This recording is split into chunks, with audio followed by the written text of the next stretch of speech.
அரசியல் விமர்சகர் திரு நாகராஜ் இணைப்பில் இணைஞ்சிருக்காங்க. அவருடைய கருத்துக்களை நம்ம கேட்டு பெறலாம். வணக்கம் சார், நன்றி இணைப்பில் இணைஞ்சதற்கு. 49 தலைப்புகளை வெளியாகிருக்கு. 5 தலைநகரங்கள் நாங்கள் உருவாக்குவோம், பெண்களுக்கு சரிபாதி வாய்ப்பு கொடுப்போம் அப்படின்னு பல்வேறு முக்கிய தேர்தல் அறிக்கையா சொல்லியிருக்காங்க நாதாகா. உங்களுடைய பார்வை என்னவாக இருக்கிறது சார்? இது நடைமுறைக்கு சாத்தியமா? மக்களை இது ஈர்க்கும்படியான ஒரு தேர்தல் அறிக்கையா இருக்கா? நீங்க என்ன சொல்ல நினைக்கிறீங்க? நாதாகா கட்சி என்பது ஒரு சினிமா பாணியில் இயங்கக்கூடிய கட்சி. அதான் உண்மை. சினிமால நடக்கிறதா ரியல் லைஃப்ல நடக்குமா அப்படின்னு நீங்க கேட்டீங்கன்னா நடக்காது. நாதாகான எந்த நிலைமையில இருக்குன்னா, யார் வெற்றி பெறுவார் அப்படின்ற ஒரு விஷயத்துல அந்த அந்த முக்கியமான மூன்று தேர்தலில் சில தொகுதிகளை நிர்ணயிக்கக்கூடிய ஒரு இடத்துல இருக்காங்க. குறிப்பாக டெல்டா மாவட்டத்துல ஒரு சப்போர்ட் உள்ள ஒரு இயக்கமாக மாறி இருக்கு. ஏன்னா விவசாயிகள், சிம்பல், அந்த மாதிரி பல விஷயங்கள் அவங்களுக்கு ஒரு இம்பாக்ட் கொடுத்து வந்திருக்காங்க.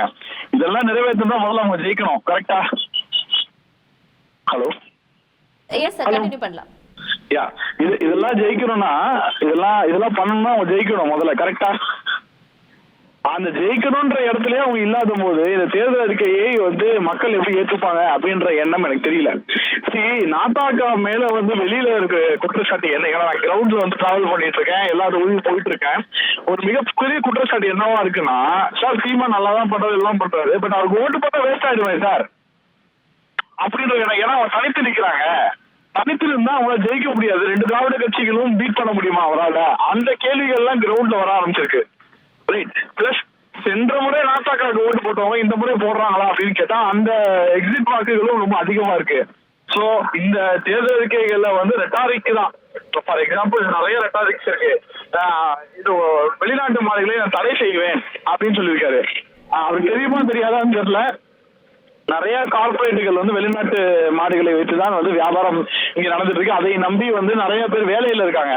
அவங்க வேலையெல்லாம் சீமான் கெடுக்க போறாரா? அந்த ராமநாதபுரத்து துணை தூதரகம், இப்ப இந்த ராமநாதபுரத்து துணை தூதரகம்ன்றது இலங்கை தமிழர்கள் பிரச்சனை இருந்தபோது ரொம்ப ஒரு மேசிவா சொல்லப்பட்ட ஒரு விஷயம். இப்பதான் இலங்கையில பிரச்சனையே இல்லையே. இன்னைக்கு இலங்கை தமிழர்கள் பிரச்சனை பெருசா கிடையாது. முன்ற அளவுக்கு அகதிகள் வர்றது கிடையாது. அது ஒண்ணு. அப்புறம் 3 சட்டமன்ற தொகுதியில் ஒரு நாடாளுமன்ற தொகுதியும் சொல்லிருக்காரு. டீலிமிட்டேஷனே ஒத்துக்க மாட்டேன்றாரு. அப்படி 3 தொகுதியில் நாடாளுமன்ற தொகுதி வைக்க முடியும்? சார், இப்ப நீங்க முன்னாடி ஒரு விஷயம் கூட சொல்லியிருந்தீங்க. அதாவது நிறைய பேர் கேக்குறாங்க, இவங்க வின்னிங் கெப்பாசிட்டி அப்படிங்கிறது இருக்கா அப்படின்னு. இது நம்மளுடைய கருத்து கணிப்புல கூட இது கருத்துக்களை கேட்கும் போது கூட அந்த பாயிண்ட முன் வச்சிருந்தாங்க. இதுதான் சார், அவங்களுக்கு ஓட்டு போட்டா எங்களுக்கு இது கிடைக்குமா, அது அந்த ஓட்டு போடுறதே நல்ல விஷயமா இருக்குமா அப்படின்னு கூட நிறைய பேர் கருத்துக்களை சொல்லியிருந்தாங்க. இப்ப நீங்களும் அந்த பாயிண்ட தான் முன் வைக்கிறீங்க. அப்படி இருக்கிறவங்க கிட்டையும் இந்த தேர்தல் அறிக்கை அப்படிங்கிறது ரீச் ஆகும்னு நினைக்கிறீங்களா? இல்லங்க, நாம் தமிழரை பொறுத்தவரை தேர்தல் அறிக்கையோட சீமான்ற பேஸுக்கு தான் ஓட்டு, சீமானோட ஜில்லுக்கு தான் ஓட்டு, வேற எதுக்குமே கிடையாது. சீமானோட ஸ்பீச், சீமானோட ஜில்லுக்கு மட்டும்தான் ஓட்டு.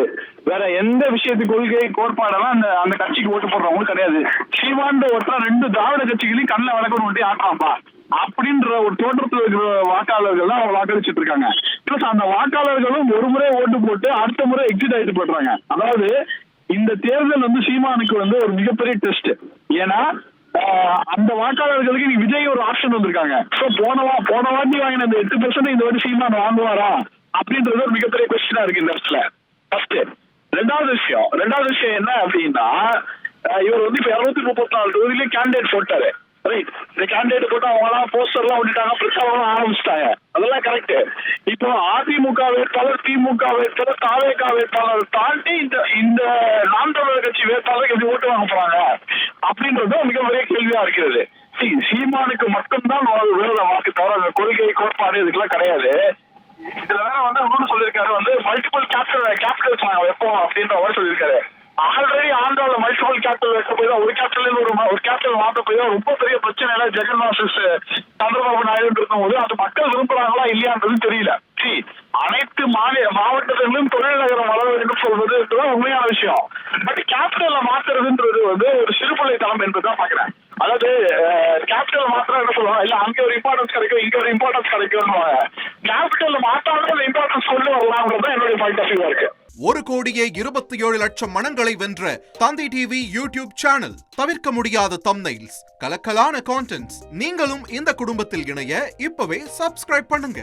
அசுரபலம் கொண்ட எங்கள் டிஜிட்டல் கரங்களில் உங்கள் விளம்பரங்களை சேர்க்க வாட்ஸ்அப் பண்ணுங்க 8939888838. Email advttv@dttv.in.